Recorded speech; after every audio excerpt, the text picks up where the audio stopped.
तर भावांनो तुम्हाला माझ्या मागच्या बॅकग्राऊंड बघून समजलं असेल की मी शेतात आलतो आणि व्हिडिओ काढता काढता बघितलं तर अक्षय भाऊ पडले. चला तुम्हाला पहिल्यापासून सांग. राम राम भावांनो, कशी शेडची पब्लिक. तर भावांना आम्हाला सगळ्यासाठी गॅस टाक घ्यायची असते. तर गॅसची गाडी पण आली असती भावांनो. तर या काकाला मी गॅसचं पुस्तक दाखवतो आणि एक टाकी घेऊन टाकतो लगेच. तर तुम्हाला आपले अक्षय भाऊ माहिती आहे कसे एकदम डेंजर आहे. टाकीला लगेच धक्का मारून खाली घेते ते. तर नंतर काही टाकी आम्हाला काकाच्या घरी द्यायची असती तर लगेच आम्ही स्कूटी ठेवतो. तर लगेच आम्ही काकाच्या घरी पोहोचतो. आमच्या घरी आल्याबरोबर टाकी आम्ही गाडीवरून काढतो आणि लगेच वरती जातच असतो आम्ही भावांनो. पण टाकी उचलताना एवढा आम्हाला त्रास होत असतो काय सांगू तुम्हाला. तर वरती आल्याबरोबर आम्ही टाकीला की इथे ठेवून देतो साईडला. टाकी काकाला देऊन आम्ही डायरेक्ट घराकडे निघतो. व्हिडिओ काढताना भावांनो तुम्ही बघू शकता जर ब्लर झाला कॅमेरा. आता तुम्ही एवढे गोदरले पुला खालचे वडापाव बघू शकता एकदम टॉपचे येते माऊलीवाले. त्यानंतर तुमच्या शेटच्या मागे परत एक काय माहिती आम्हाला आता वावरात जायचं असतं.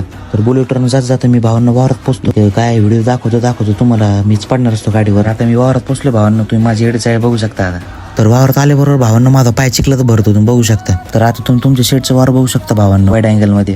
तितक्यातच आक्षेप पडतो आपला. तर नंतर तुमच्या शेटचं काम चालू होतं. जे पाय तुकडे पडलेले असते बारीक बारीक ते आम्ही उचलून घेतो. नंतर ऊसाच्या मदत नाही मोठे मोठे पाईप काढायचे असते आम्हाला बाजून एक एक करून काढून घेतो मी सगळे.